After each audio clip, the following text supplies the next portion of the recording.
Happy lunchtime. Oh, I got a couple people here already. Hi, Cyberchick sister. Hi, Sister Lynn. How are you? I just ran upstairs. I had to let Prince out. He was barking. So if UPS comes, I'm gonna have to run back down to bring him in and to save the UPS guy from my dog. Hi, Sister Deb. You know what? I just go live on lunches so I can say hi to my family because I miss them. I'm Cyberchick in Boston. Started my YouTube channel in October. We are a nice, friendly and now I've got a niece. It is it's a family affair. Hey, Genuine, welcome to my family lunch. And it's Kristen. Good to see you. I'm Cyberchick Boston. Oh, Princey just got let in. Did UPS let you in? Hello. My husband must have come home for lunch. Oops. I am going to do a few lunch and learns this week if my schedule allows it, because I think that we have a lot going on in the world. And I have some late nights this week, so it's just easy to pop on during the day if I can. Yeah, we all need a little bit of a work break. Side Eyes Jess. I have a question for you, Side Eyes Jess. I'm going to write it down so I don't forget it. Let me write it down. So we're a small channel here. We're a friendly channel. We can come on and talk things like war, politics, Epstein files, and we do it in a mature manner and respect everybody's feelings and thoughts and just appreciate everybody for being here. So we're going to do these throughout the week when time permits. First of all, I started my channel in October. I always have to start by saying to bring awareness to the cult that my family was in. Please go back and watch some episodes. I did one Saturday that went soup to nuts through the whole story. That would be a good one to watch. And hello to the replay crew. We love you. I know we get hundreds of people that watch it, so I'm really excited that you follow us here. And it's great. Hey, T-Bones from Fort Worth, Texas. How are you? So a couple of things. First of all, I never can tell how shows go. And yesterday's show was a different one because it was focused on AI. I thought it would be good to give everyone an understanding of AI. Some people may have loved it. Some people may have hated it. I got zero feedback on it. Usually I get emails with questions. I got 3 questions yesterday. None of them had to do with AI. So I don't know. I'm going to do a poll. Let's do a poll. I like polls. Hold on. You stay there. We're going to do a poll. And I want to see, and be honest, you won't hurt my feelings because I talk tech talk all the time. I don't have to do it on my channel. But I'm going to do a poll because I know how to, and that makes me super excited. Connect to that. No. Okay, let's do a poll. I could also do a question. I haven't done that yet. Would you like more tech shows? Give me your honest answer. No hard feelings. If you don't like it, I just want to know so that I'm producing stuff. Sometimes I'll do it anyways because I love to. I love to talk about it. But so the questions I got yesterday were funny. How'd I meet my husband? If we have time, I'll go into that story after we finish, and give me more info on Iran. I think this one was more the inside of Iran. So I'll talk about that in a second. And what camera do you use for wildlife? So I get these questions over and over. So I'm just going to answer when I feel like it. What camera do I use? I use Arlo. I really like the Arlo. I did learn more. Oh, Sister Lynn learned about AI. That's so nice. Let's go check on my poll. Let's go check.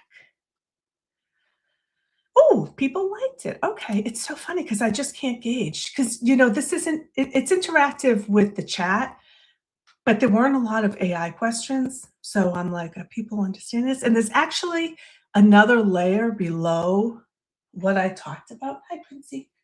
Prince, lay in your bed. And it gets more into the political goings on of AI. So I skipped that, to be quite honest, because I don't want to go there. But we can do it. Side-Eye Jess, I think it was you I go back and read the comments because sometimes I'm not paying attention to the chat. I think you said that you and I'm not sure it's you, so sorry if it's not, that you use um, an AI to help write your emails. And I was just curious if it was Exchange and if it's Copilot. Because if you're using Microsoft Exchange, there's a Copilot component that will write your emails based on the history in the inbox. There's also Copilot for PowerPoint, Copilot for Word, there's Copilot, and that's the equivalent, it's Microsoft's equivalent of ChatGPT. So I don't want to go into that. Before I jump into the content for today, T-Bone says I need to make birthday invitations. Yeah, definitely. Just go to ChatGPT and say, what AI image generator? Do you know how to use ChatGPT? You just literally type it into the browser and log in, create a login. The first, is it tier? The first tier is free. If you want to have a more robust AI generator behind it, the LLMs that I was talking about, the large language models, you can pay a premium price, but you can just get it from ChatGPT. I use ChatGPT all the time. Anyway, Sada says you don't have to look. I was just curious because I ignored you when you said that, and I was like, "Oh, Genuine uses Copilot for work. Yeah, it's a great product."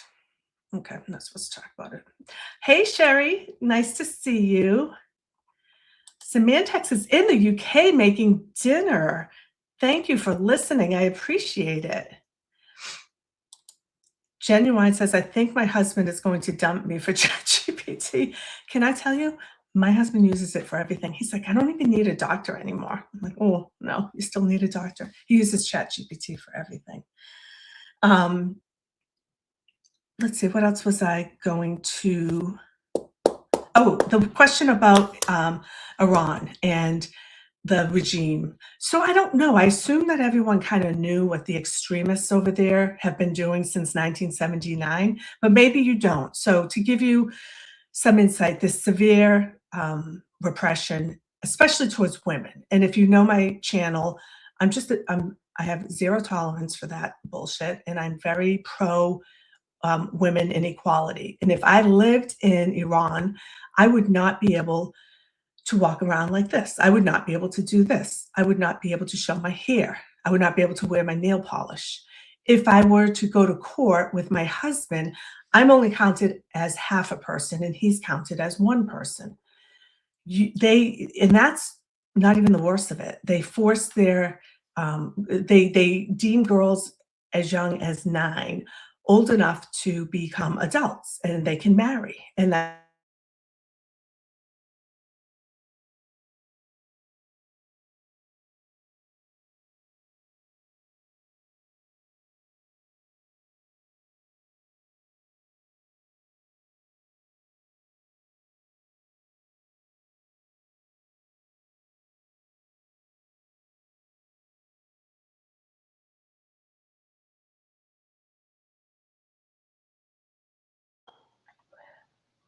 okay, I just went muted. The mic just did it by itself. Let me make sure. Yep, hold on. My mic switched. Sorry about that. I'm not sure why. My mic, you're muted, my sister. Here comes the text messages. Can you hear me now? That was totally random. I didn't mute myself. It just went muted. So I don't know where you lost me. But just to recap, it's a horrific place. They abuse women. Did you catch that at 9, the girls are forced to become women. They have to hide their hair. They could be sold off. I don't know if you heard all that. But anyways, we're going to listen to.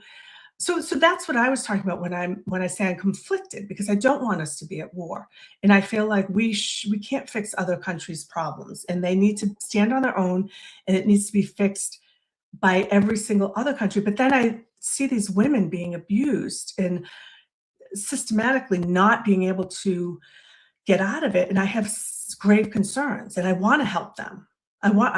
That's horrific. And then I also don't think it's just the top in command or the second or third.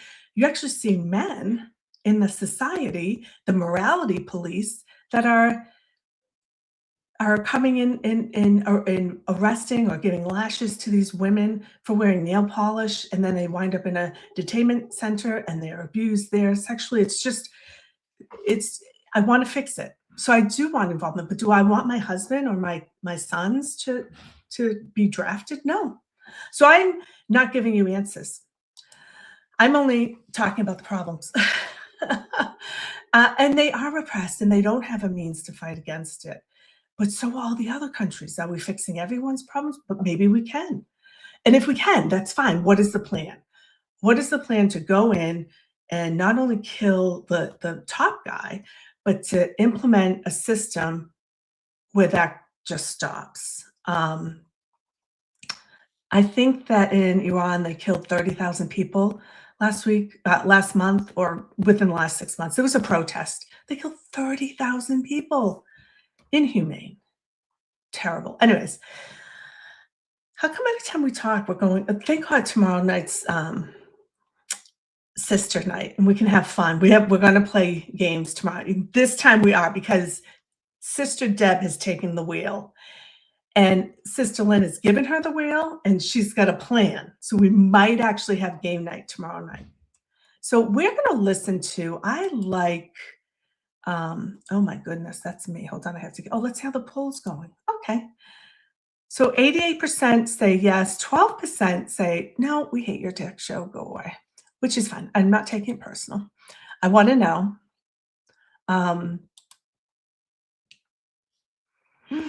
Tonight.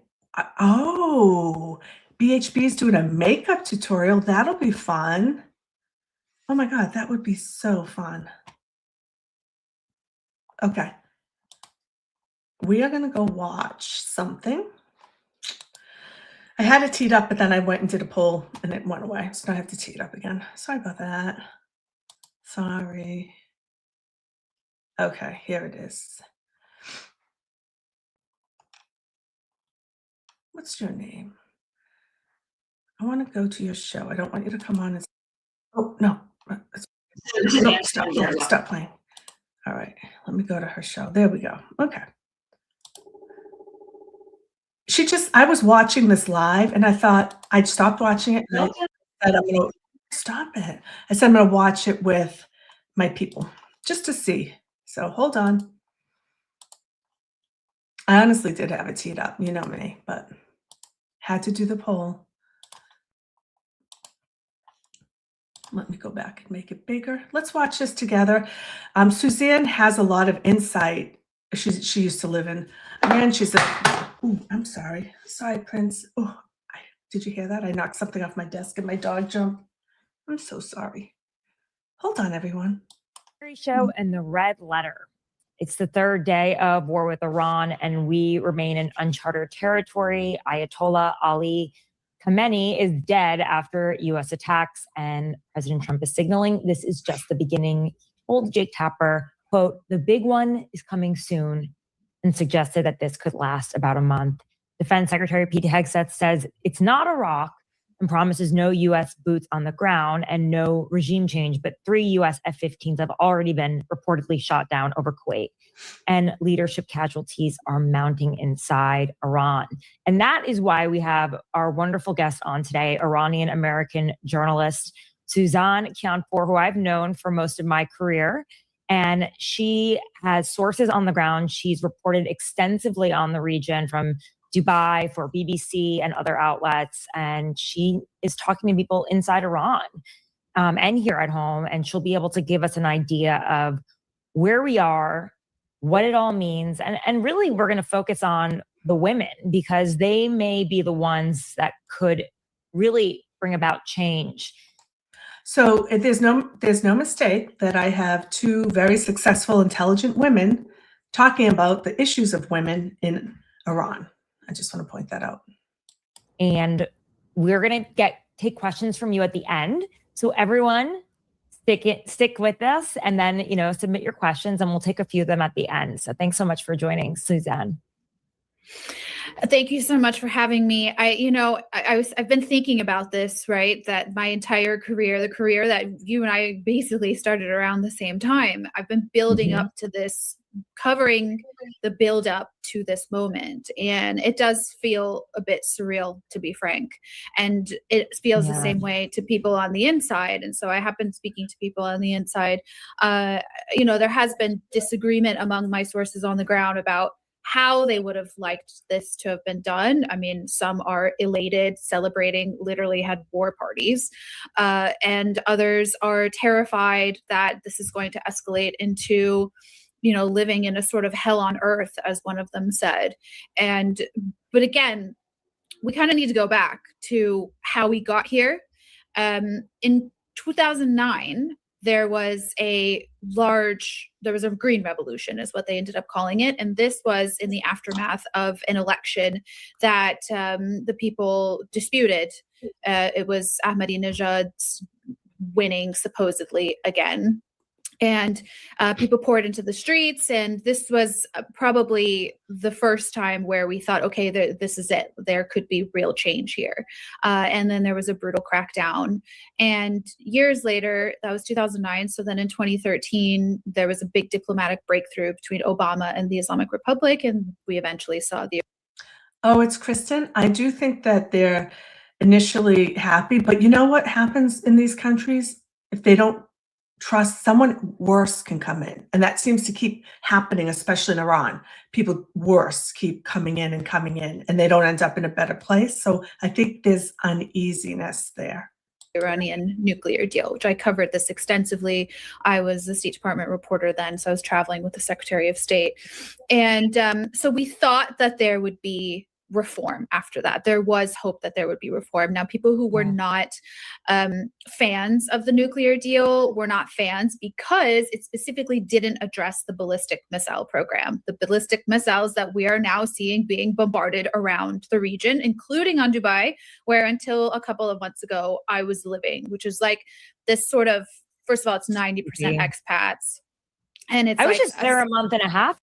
So two things to say about that. I didn't know that. I think they're talking about the JPCOA, the Joint Partnership, whatever Committee of Action, Joint Point Committee of Action, whatever it was. The JPCOA is the acronym they use. I didn't know that didn't include the missiles that she's talking about. That must be the nuclear missiles. I don't know. I'm gonna have to go back and look at that. Expat, if you're wondering, is expatriate. I had to look that up because I didn't know what that means. So I'm assuming you guys might not have known. That just means transplant. So if you live in, Europe, you're from the US, or if you live in Australia and you're from Scotland, you guys probably know that, but I didn't know it. So I'm here to learn and share. Ago, and one of my best friends lives there, Sally Lockwood, and everyone who listens to the channel and goes to State of the World knows this. It's incredible, but I've always thought to myself it was a ruse, this whole idea that the Gulf states were actually safe. I mean, you're just of course, because you're right across from Iran. Exactly. Right, I mean, exactly. I used to go and I would sit on the beach, and I have to say, like, my dad's Iranian, so my dad was born in Iran. He came to the U.S. before the revolution. He didn't come because of politics. He came because of business, but obviously didn't end up going back. And so, but since I became a journalist, and since I specifically was covering the Iran story, and I was, sitting in front of Iranian presidents eye to eye and grilling them on questions like, why are you using dual nationals as negotiating chips and imprisoning them and slapping false charges of espionage on them? And why are you killing women in the streets because they don't want to cover their hair and want to be free like the rest of the world? They lied to my face. That obviously kind of put a target on me, and I knew very much I had no business going back and could not go back, despite being invited on those propaganda trips that we saw other reporters from US networks take, which is like a whole other story. But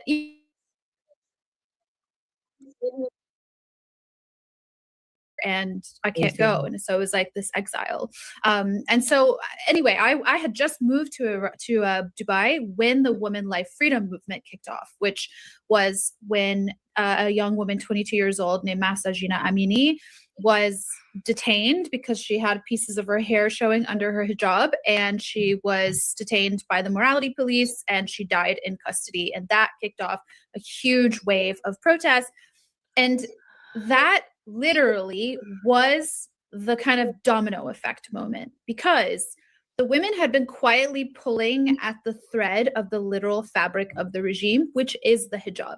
And the hijab is what they use to kind of exercise power, and how to sort of, almost like it was a litmus test of how the sort of power was working on the people. So like when I was there in 2007, the last time I was in Iran was in 2007. I mean, I was in college, so we were rebellious and we were going out and doing all the things we weren't supposed to do and doing everything that was illegal, which is like, you know, going out in the street with boys that you're not related to, and, you know, wearing short tunics that are colorful, and wearing like tiny pieces of fabric to sort of pretend like you're wearing hijab and following the law. But like we were pushing the limits as much as we could. And so they would let you get away with that, but then they would suddenly start arresting people. And so it's like this, it's been this push-pull. But once women life freedom happened, they lost control because women no longer had fear. They were just going into the streets and not wearing hijab. And so they never formally lifted the compulsory hijab law, but they lost. And it was very clear that they lost. So as the economic situation just continued to disintegrate and the sort of like wealth gap continued to show, I think like social media was a huge game changer. They couldn't control the narrative anymore, you know, before. So like everything's illegal there. Like Western music's illegal, Western movies are illegal, like everything Western's illegal, except all of the regime officials themselves have satellite dishes that are illegal. They watch American movies. You know, they drink whiskey. I mean, like one time I was texting with one of my regime sources and I reminded him of something that he'd said. And he said, I didn't say that. And then I like screenshot it and sent it back to him. And he said, oh, I must have been drunk. And he's like sitting in Tehran. So like the whole place is just a hypocrisy. And it's now just, you know, now it's just literally been blown up. Interesting. And so now that Khamenei has been killed, what, if anything, changes immediately for these women? Well, I mean, so it's interesting because everybody's talking about what comes next, right? And we really don't know what comes next. I mean, we know what comes next technically in terms of their constitution, but, you know, they're taking everybody out that they can, presumably so that the constitution falls apart, the legal framework falls apart. There's nobody to fill in these roles. I mean, Trump has said it's regime change. I mean, I know Hegseth is saying it's not, but Trump has said. So I guess like, I mean, I think we go with the president. He's the highest ranking. So, so basically we need to look at, well, first of all, who is in Evin prison? And a lot of who is in Evin prison is women leaders, particularly a woman called Narges Mohammadi. She is a Nobel laureate. And like a couple of weeks ago, she was suddenly arrested and sentenced to 7 years in prison. So obviously they're afraid of her. And so that's people on the inside. And then, you know, there's questions as to whether or not. Put her in leadership. See, now that would be a change I could get behind. So I like that she's articulating exactly the concerns I had. It's one thing to go in and take them out, but what is the plan? What is the strategy? We want to get out as quickly as possible. We want them to be, if it is regime change, which I haven't heard that. I mean, I assumed it, but I haven't heard that that was the number one. I thought it was nuclear. I don't know. What do you guys think? People on the outside would come in and, you know, the Crown Prince, Reza Pahlavi, his name has been shouted on the streets and also brought up outside of the country. Now, there is a big concern. Like, basically, the last thing Iran needs is, they've already had a group of misogynists who are in cloaks and turbans. The last thing they need is a group of misogynists coming in who are in Western suits. And so, like, this is a real concern around women that I've been talking to, particularly because they feel like, you know what, we laid the groundwork for this. Interesting. And do they believe this is a moment for systematic change, or they're just hopeful, or what do they fear the most? Well, they fear that basically there won't be real change. It'll be another group of people who are dictators and authoritarians. That's the biggest fear right now. The fear isn't necessarily that the Islamic Republic is going to survive. You know, I was actually the first person to go on air at the start of the year and say the Islamic regime is finished. Like, this is it. They're done. And they are. Like, the Islamic Republic, the way we've known it, is no longer exists. Just not going to. And so, like, what comes next is the big question mark. but what comes next? And I think that's why there's been a fear among Western governments, particularly the US, particularly Congress, senators that I've spoken to, for example. They worry that this is going to turn into an Iraq situation, because before Iraq, they were also speaking to the Iraq invasion, rather. American officials were speaking to Iraqis who were like, oh, everything's going to be fine. You know, we have our position. We have, you know, Chalabi, this, that, and the other. I mean, I'm not going to get into it, the whole Iraq thing. But it turned, you know, we saw what happened with Iraq. So it seemed like they had all their ducks in a row. And Prince of Wales, Zach says, no, a woman would not be able to be in power there. I know. I was being facetious, but isn't it sad, Zach, that we couldn't? But wouldn't it be in your face to every single person who has, you know, the morality police? I mean, I'm not even concerned with the top layers. They're just insane extremists. But the people that bought into it, like, why hasn't the society rebelled? You know, why has this been accepted? Oh yeah, you're not saying. I know you're not. I know I'm being pragmatic too. It was wishful thinking, but I know it would never happen. Baby steps. I know. there was a plan, but it didn't work out that way. And that's the biggest fear. So nothing has changed immediately. Like, women aren't taking their hijab off on the street. They're not. No, they've already taken it off. They've already taken it off. They took it off like 2-3 years ago. I mean, like, I think sort of socially, the change that came to Iran socially happened with women like freedom. And it's really interesting because, so like these propaganda, so the February 11th is the Islamic Revolution's like anniversary. And so they always invite Western media to come and cover it. Like, that's the only time you can ever really get a visa, usually, to Iran, because they want to sort of like flex their muscles and say, look, everybody loves us. The Islamic Republic is alive and well. And so this year, you know, CNN, BBC, NBC, they all went, and CNN and BBC got a lot of flack by Iranians inside and outside, because they just, you know, they were calling the kind of revolutionary parades and whatnot a family festival. And it's in the very streets that people had been massacred. Tens of thousands of people had been massacred in the span of 48 hours. And so, you know, but what was interesting was that you could see people not wearing hijab, women. You could see women not wearing hijab at an Islamic Republic celebration. And so, like, that was kind of their way of saying, look, like, we're modernizing. So we're still the Islamic Republic, but we're modernizing. What is the likelihood that ordinary Iranians have any say in who comes in next?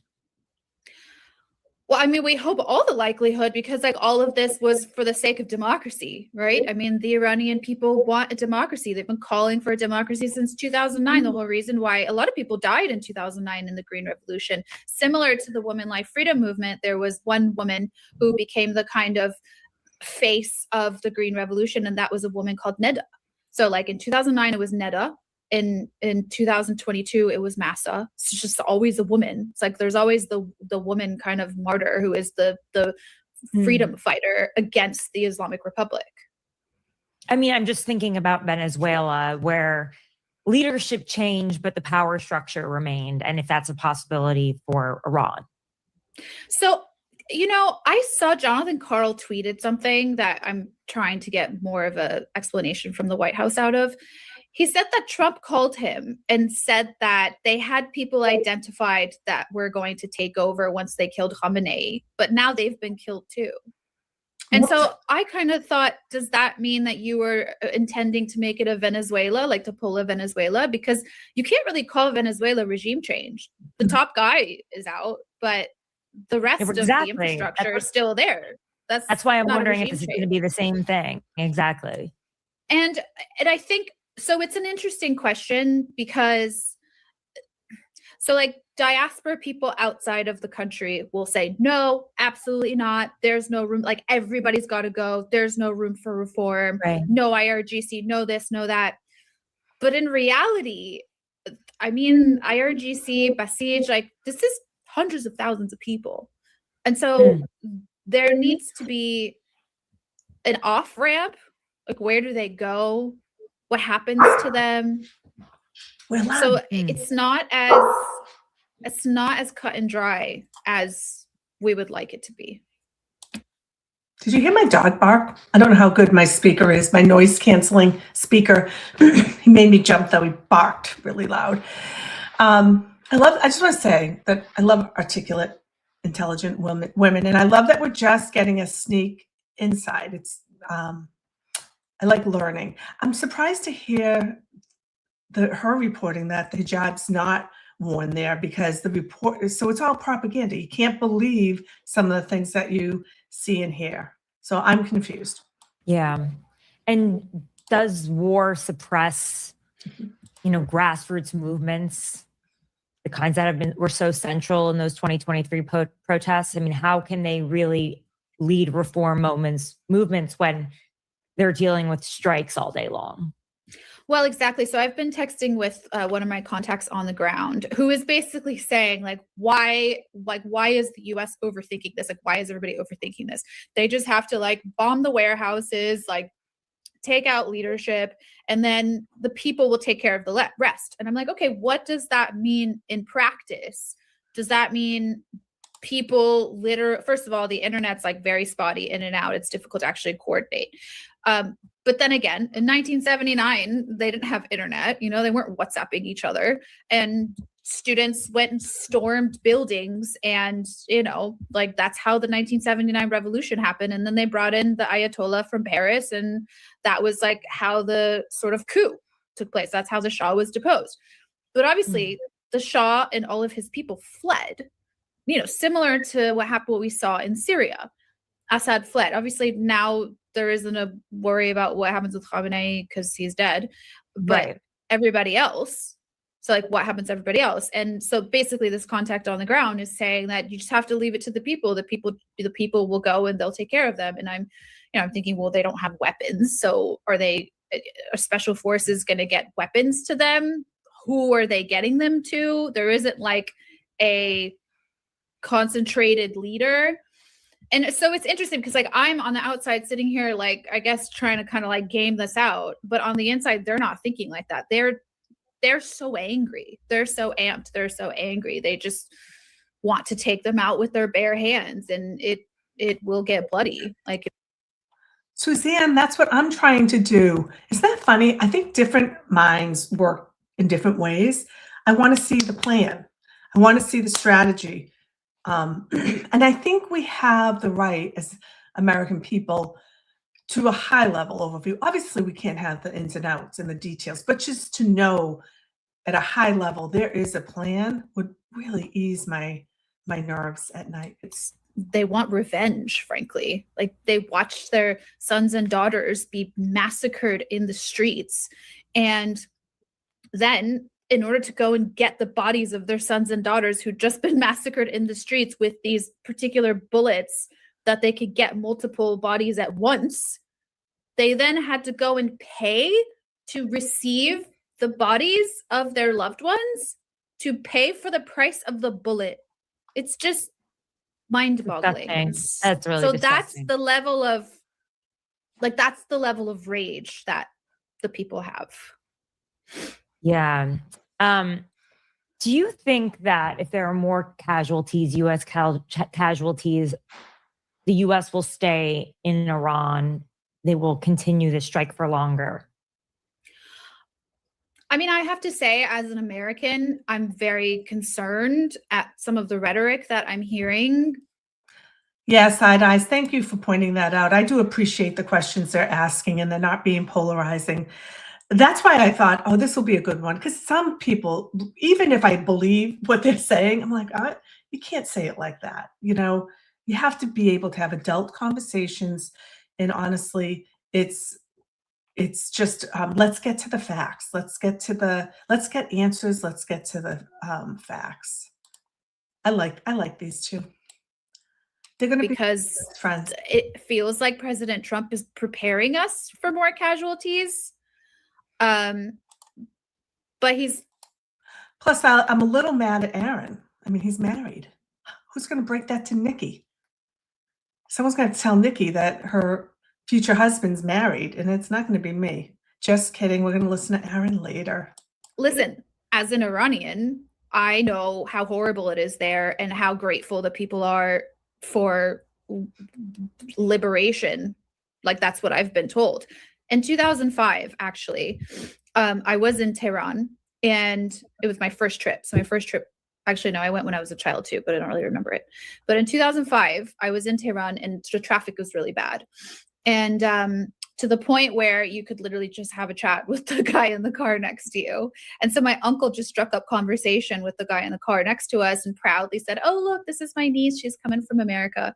And he turned around and he looked at me dead in the eye and said, in Farsi, he said, "Go back and tell President Bush you liberated Karbala. Please come and liberate us." Karbala is obviously in Iraq. This is 2005. We were 2 years into the Iraq War. And so people have been dreaming of this moment. And I think there's no, there isn't this naivete that they didn't know that there was going to be sacrifice and civilian losses. Like, of course. And that's how desperate they are, though. I mean, like, that's what I think we need to think about. But I as an American, I worry about American casualties, because I worry about, like, what the end game is. Like, I just hope they have a plan, and I don't see one yet. But that's why we're trying to get more information out of the White House. I know it's crazy to not have President Trump speaking, because after the attack in Colombia, all the senior officials, they were out on all the Sunday shows. They were talking to press. President Trump's been doing a few phone calls, like we've seen, telling John Carl, like you talked about earlier, that the candidates that they had that were lined up to succeed Khamenei, they're dead. And the press conference at the Pentagon today. Yeah. Well, there's no real press corps at the Pentagon anymore. None of these questions were really real questions, and even the ones that were remotely real questions, Secretary Hegseth clapped back at. So we didn't get any answers out of this. Hold on. I'm live. You guys, it's Lisa. She has a wrench and she doesn't even know that I'm live, even though I sent her a text and a notification. I just interrupted my live, and it's a very serious topic, and I can't be, are you in Florida? All right, goodbye. All right, I'll call you. Press conference, and that's really been, I believe, the first one. Lisa. Yeah. Interesting. Yeah, no, what they've done in the Pentagon press corps is horrible. They basically kicked out anyone who wouldn't sign a contract to review all sourcing with the Pentagon. I mean, like, how are we supposed to report on an actual war that's happening? And there's valid questions, like, so I was raised to, in my journalism career, to ask questions that cover all sides of a story and leave my own personal opinion and, lived experience bias out. And so there is this report that a girls' school in Iran was hit immediately after the strikes. And we don't know. So then immediately after like reports of that came out, the Iranian foreign minister was on NBC interviewing with Peter Alexander, and he was like, a girls' school's been hit. And I think a lot of reporting in the Middle East has to be around instinct. There is a lot of kind of smoke and mirrors and propaganda, like that is the conspiracy theories. Like, it's a big part of the sort of culture of the region, frankly, no matter what part of the region you go to. And so, I mean, immediately my red flags went up. And so I tweeted, I said, why has there not been a press conference so that we can ask what happened at this girls' school? Right. Period. That's it. I didn't say who I thought might be behind it, who was saying who was, like, nothing. It was just like the most generic. It sounds like they made a mistake. There's no reason to target a school. But whose mistake was it? Like, the question is, it was clearly a mistake. Whose mistake was it? We don't know. Was it the Iranians misfiring? Right. Was it the Israelis? Was it the Americans? Like we don't know. I mean, Right. you would think that the likelihood that it would be the Iranians misfiring is like maybe higher because the Americans and the Israelis generally have better precision, you would think, but like maybe not. What were they targeting? We don't know. And like these are questions we should be able to ask. I hate that we can't talk about it and get answers because it makes me feel like their lives didn't matter. And every time I think about that school, I'm horrified and I could just cry. I really could. My heart literally breaks for the families and for the little girls.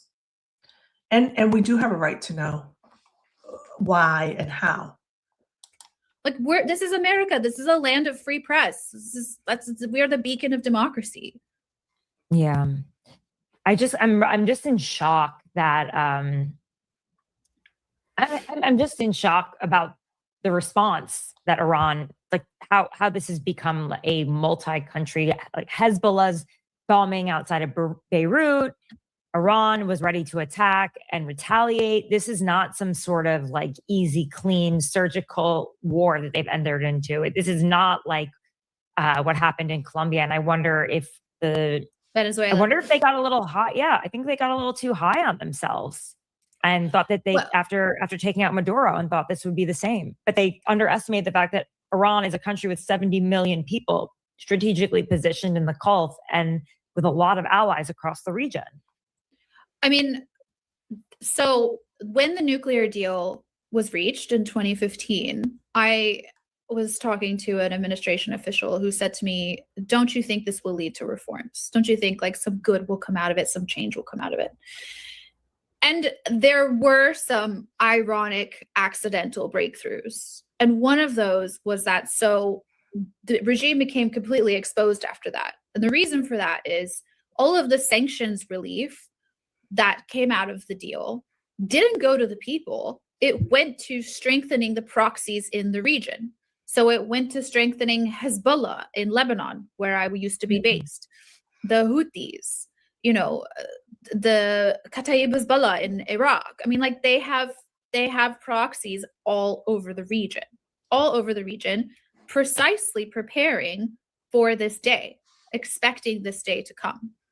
And so, I mean, I would have thought like, yes, maybe they did kind of like get high on themselves after Venezuela, but I would have thought that they would have known that. And like one of the reasons why the Arab countries were trying to stop, most of them were trying to stop Trump from doing this was because they expected that Iran was going to respond this way. They were going to basically like, if we're going to go down, we're going to take everybody down with us. And the fact that they targeted Dubai, which is 90% expats, you target Dubai, you're sending a signal that you're hitting the entire world. So you're at war with the world if you're at war with Dubai. That's what that means. And so, they did say that they're not going to go down with the fight. We would have known that they're not going to go down with the fight. And that's it. Like that's what's happening, which to me says they say this is going to be a month. Okay, maybe. I mean, hopefully it doesn't go longer than that, but they're not going to stop because being the US, because they know that they can't stop until the regime is completely finished. I don't know how you can estimate the time of wars. We only have 5 more minutes with this. It's Kristen, light topics with cyber. I'm going to use that from now on. That's going to be my daily lunch. We're going to do a lunch and learn, light topics. I don't know if it was you or Genuine who said in the chat this morning that my war updates were giving her anxiety. So sorry. We'll end with something light though. Every time I'm going to think about it. I didn't get any animals on the video last night, so I don't have anything, but I have a story. Someone had asked the question. So we'll end on a light story. And Side Digest, this is a really good point. I think it's 100%. It's an accident.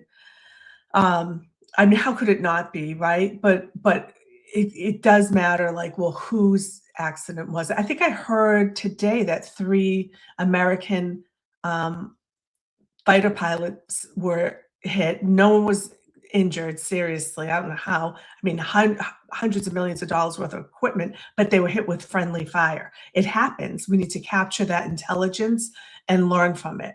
And we also need to know if did it come from Iran? Did it come from Israel or the US?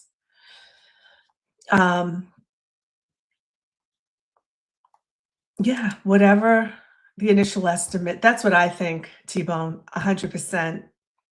Zach says I can play one of his snork videos. Genuine. It wasn't her. Okay.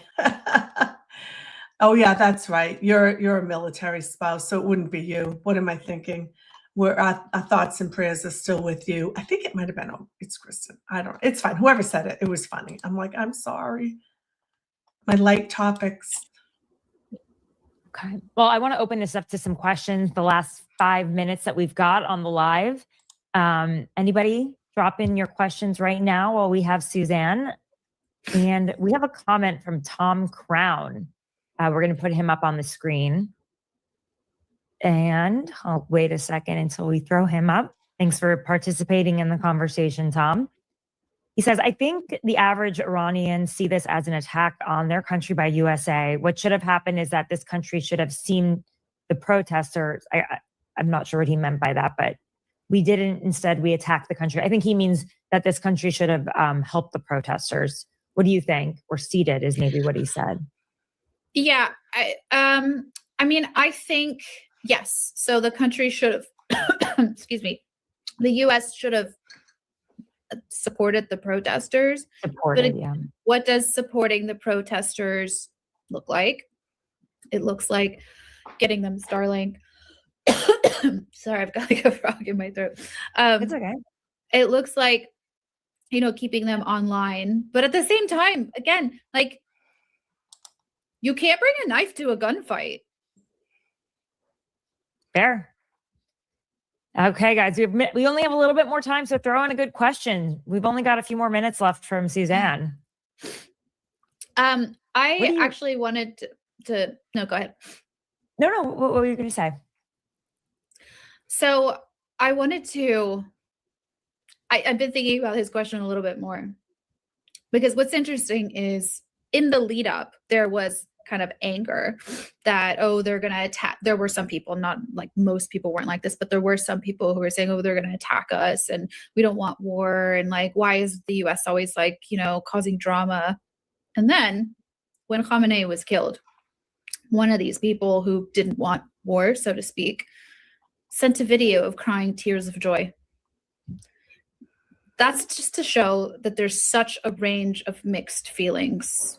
I mean, I'm getting attacked by all sides. So, you know, but I'm also used to it. But I think it's like, this isn't cut and dry. And there's a lot of mixed feelings. And there's fear and there's hope and there's guilt, particularly like as somebody who's a member of the diaspora, I guess. Like there's guilt that I'm here safe talking about this stuff, but I have family who isn't. Right. I'm sure that's a lot to think about. Ian Hamilton has a comment. Is Saudi Arabia going to hit back? I feel if they do, other Arab countries will. Their oil fields just got hit this morning. Is MBS out for revenge against them? What do you think? So this is an interesting point. My Saudi sources are playing cat and mouse and not really giving much intel, which I think says a lot. In that I think that MBS was a supporter of the strikes, I have been told. And therefore, I would not be surprised. And I think particularly because of how hard Dubai has been hit, I don't see how the Emiratis sit it out either if they continue. It seems that today things have been lighter. But if it continues, I don't see how the Emiratis sit it out. But I'm not surprised. The Iranians have hit Saudi before. This has happened before. But then, you know, there was a China brokered detente between Saudi Arabia and Iran. But there had been reports that MBS had been kind of advising Trump to go for it because the regime had never been weaker, and that if there was ever a moment, it was now. Interesting. All right, Suzanne, thank you so much for your time. We've just hit the 30-minute mark. What a great live. What an interesting angle about the women. You've got it all covered and would love to have you back on. What a great live. You guys, this just aired. It ended the 5 minutes before I came on. So that's like latest and greatest news. Side-Eye Jess says, sad she gets attacked for being thoughtful in her reporting. It is really sad. Her name's Suzanne K.I. I'm going to put it in the chat. Let's go find her. And I don't know what she does, but let's find her on all the socials and support her. Let's do it. I just put it in the chat. Let's do that. It's, it's important to stay current, but it's also important not to let the anxieties, I think, manifest in such a way that it takes over your life. Okay, having said that, now we have to go see what, I have a few minutes. Let's see what our ex-nephew-in-law has to say. He's got breaking news all the time, so hold on. I'm going to go to his thing. He does lives. He does videos like every few hours. So, it doesn't look like he has one from 3 hours ago. I don't know. This is 8 minutes. Let's listen to a little bit of it. Sometimes if it goes off in a political way, I mean, he's pretty good.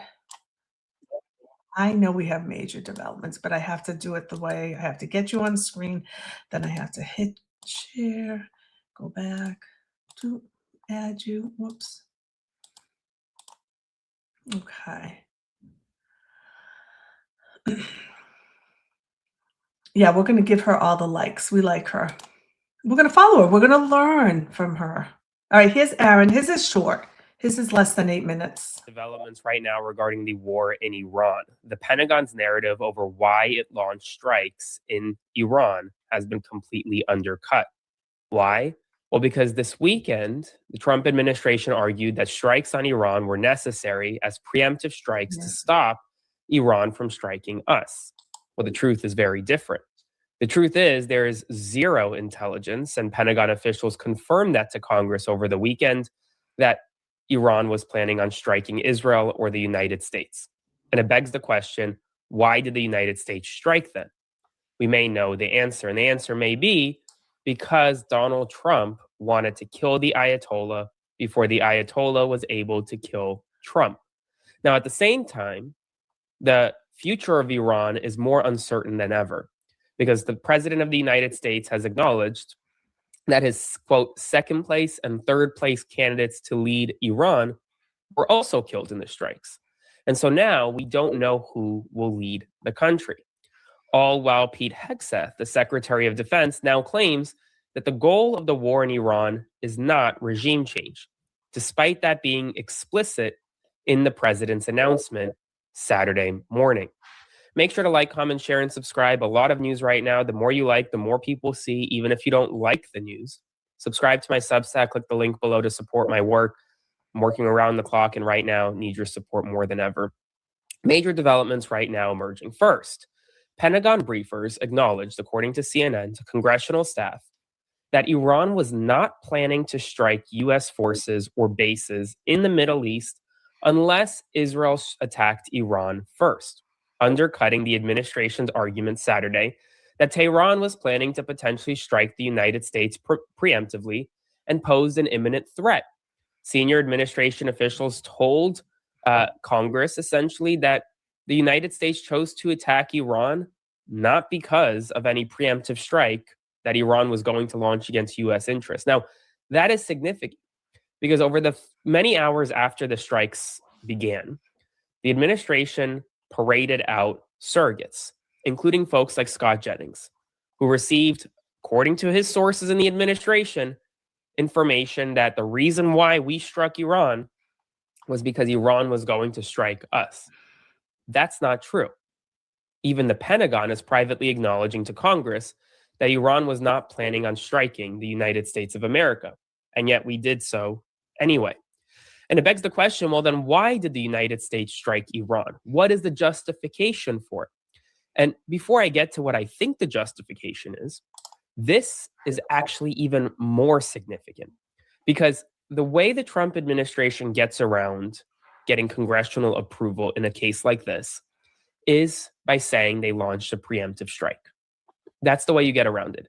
You don't necessarily always need congressional approval. If you're about to be attacked by a country, you can strike first because sometimes Congress takes too long, et cetera, et cetera. There are certain exceptions. Well, those exceptions went away. That has fallen apart. Maybe this is why we struck Iran first. According to Jonathan Karl, who spoke with President Trump, he said, quote, "I got him before he got me," referring to the Ayatollah Khamenei. They tried twice while I got him first. U.S. intelligence believes there was a plot to kill Trump in 2024. And to me, this is why we're at war, is because Donald Trump wanted to take out Khamenei because Khamenei wanted to take out Trump. Now, more problems emerge, though, because we don't know who's going to lead Iran in the future. He told Jonathan Karl, quote, "The attack was so successful, it knocked out most of the candidates. It's not going to be anybody that we were thinking because they're all dead. Second or third place is dead. Second or third place is dead." But here's the problem. He told the New York Times that he had 3 very good choices, that he wouldn't be revealing them. But it appears as though all 3 of his very good choices to lead Iran are also dead. And the Trump administration, Donald Trump, says that what happened in Venezuela is a perfect scenario for what should happen in Iran. Everybody's kept their job, except for 2 people, Trump added. But Venezuela is a very different animal to Iran. And when you take out the Ayatollah in Iran, that's very different than just abducting Nicolas Maduro in Venezuela. The 2 are not the same. And while even today, Pete Hegseth, the Secretary of Defense, is acknowledging that regime change may not be the reason for this war. Iran was building powerful missiles and drones to create a conventional shield for their nuclear blackmail ambitions. Let me say that again. A conventional shield for their nuclear blackmail ambitions. Our bases, our people, our allies, all in their crosshairs. Iran had a conventional gun to our head as they tried to lie their way to a nuclear bomb. It almost worked under Obama and his terrible deal, but not under this president. Turns out the regime who chanted death to America and death to Israel was gifted death from America and death from Israel. This is not a so-called regime change war, but the regime sure did change, and the world is better off for it. This is not a regime change war. Now, that differs in stark contrast to what Donald Trump said in his opening remarks once the bombing began, by urging Iranian residents to rise up against their own government and take back their own government. And it comes as this morning we learned that a 4th U.S. service member tragically passed away. And while according to the president, his administration expects that number to be quite a bit higher. 3 is 3 too many as far as I'm concerned. He then goes on to say, if you look at projections, it could be quite a bit higher than that. And well, it almost rose even more, higher than 4, because of an apparent friendly fire incident where 3 American aircraft were shot down by Kuwaiti air defenses. لا والله حربية طيارة حربية طيارة حربية شوف شوف شوف شوف شوف شوف شوف شوف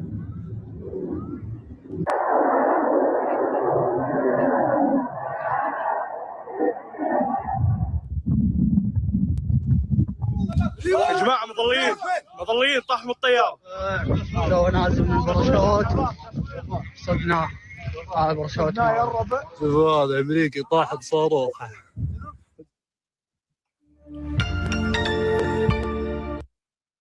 Now, thankfully, all of the service members in those jets are safe and are okay. Oh, God. But that number has risen to 4 dead, and it's likely to rise only higher. Very major developments happening right now in the Middle East. We actually don't know what the future holds for Iran or for the United States for that matter. Make sure to like. Don't make us nervous, Aaron. Just because you're not part of my family, we're going to be okay. We're just getting through it. Oh, freeze frame, so sweet, coming in saying she likes my topics. Hold on, I have to stop sharing. Love, love, love your coverage on hot topics. Oh, thank you so much. I like doing it because, like I said, if I'm going to sit here and review it, why not share it and have a dialogue? Even though it's really me talking, I actually enjoy the chat. You know, I didn't think it was because of a regime change. I missed that on Saturday. If he said that, if it's not, whatever. I just think that Congress should have a say in it. Because that's the law. I'm all about the U.S. Constitution and protecting citizens. So the other thing that I want to mention, because we did talk about it yesterday, if you missed yesterday's show, I'm not into conspiracy theories at all. But I'm going to throw one out there to you and I'll let you know when it's fact, it's fact. When it's not, it's not. Well, this is fact, but I don't know if it plays a part at all. And I'm still tracking the Epstein files. I don't want the Epstein files to go away. There is a link between Iran and Israel and the US, and it's a hacktivist group, which of course I would know about, right? Because that's what I do. They're called the Handala Group. And in 2024, they discovered hundreds of thousands of emails. They hacked into the prime minister. I guess he's the former prime minister, Ehud Barak of Israel, hacked into his email, got hundreds of thousands of messages that link him to Epstein. It's in the files that he was a close confidant of Epstein, trading secrets about Russia and other coordinated efforts, and also very tightly tied to Steve Bannon. So that's just out there. Whether it might have nothing to do with this at all, but as a security person, I'm just always thinking about that. Zach, I wanted to tell you, and I don't remember when. Oh, Sister Deb, you're always so encouraging. I wanted to tell you that every message that you posted in Jess's chat, I don't know when it was though, so that's probably not helpful. I don't know when it was. Maybe it was Friday or Saturday. When did Jess? She's the only person I mod for, so it would be there. I had to click show. It was hide Prince of Wales comments or show. So I kept doing show. I don't know if YouTube has you. I don't know. And you weren't saying anything bad. So I'm like, why are these being highlighted? So they may be watching you. I don't know. I don't know what that is about. I have to run soon. I really am going to continue to do these luncheon lives. So we'll watch this together so we can be in the loop. I was going to end it on a funny story, but I don't know. Do you guys even care? Someone said, how did I meet my husband? Met him at you know what? I'll save it for later. I'll just throw it out there. Met him when I was very young, fresh out of a college romance. And he and I met at a health club. There's more to that story, but I'll leave it there because I have to run. I have to go to work. It was great spending lunch hour with you, and I look forward to doing this again. Thank you, everyone.